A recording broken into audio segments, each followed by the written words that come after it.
Today I am going to share with you my mother's homemade bread recipe. It is practically foolproof. If I can make it, anyone can make it. For the complete recipe and written instructions, visit my blog. I will post a link in the description box below. I will also be using my KitchenAid mixer, but any mixer will do. Also, kneading by hand is a wonderful option. Our great-grandmothers would be very proud of us. I will be using a spiral hook attachment. Again, any beater will do, but this is specific for kneading bread dough. 2 1/4 cup warm water, 4 1/2 teaspoons yeast, and 1 tablespoon of sugar. And just let that sit for a minute or two and become frothy. And you will add 1/4 cup oil, then 6 cups of flour.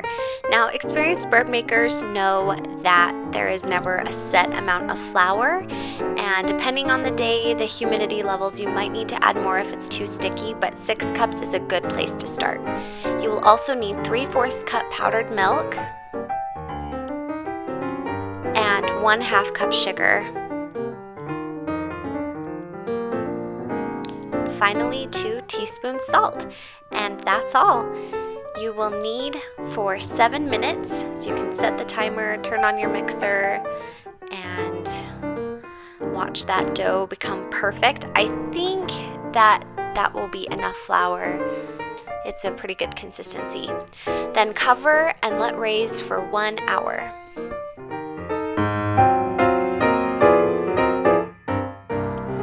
When your dough has risen, sprinkle flour over your work surface. This helps the dough not stick to your countertop and makes the dough a little bit easier to work with.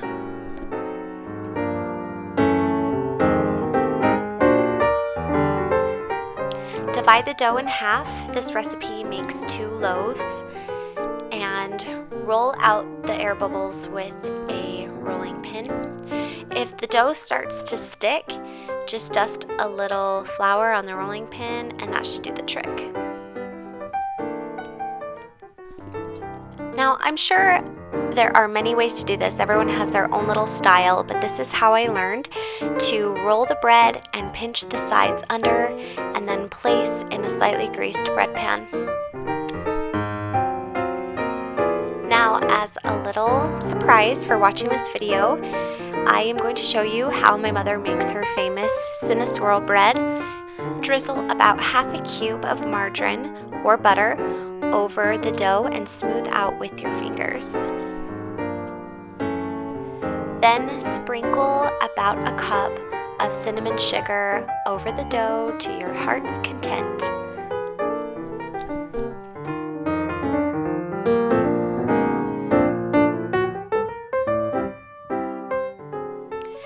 Then roll the loaf as before, and that creates the swirl of cinnamon that you see inside the bread, and pinch the edges to seal in all of that buttery, cinnamon, sugary goodness. And then place in your greased bread pan. We always brush a little extra margarine or butter and sprinkle with cinnamon sugar on top of the loaf to create a very yummy, crusty, sugary crust. Cover and let raise 1/2 hour. I always cut slits into the top of my regular loaf of bread. It definitely is not necessary, but it takes me back to my beautiful years that I spent in Europe. Then place in your oven, bake at 350 degrees Fahrenheit for 30 minutes. Now, I have to quickly apologize for the way that my oven looks. I accidentally set some nachos on fire the other night. I need to give it a good clean. I have to say, there is nothing quite like the smell of homemade bread baking in your home. It does something for the soul. It takes me back to my childhood.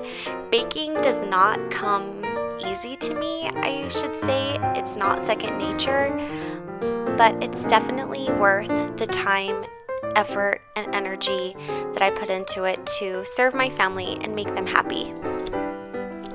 Thank you so much for watching this video. I hope you enjoyed learning how to make homemade bread. This really is a pretty foolproof recipe. Like I said earlier, if I can do it, anyone can do it. I hope it inspires you to create something in your life today. It doesn't even need to be homemade bread, just something special from you to the ones that you love.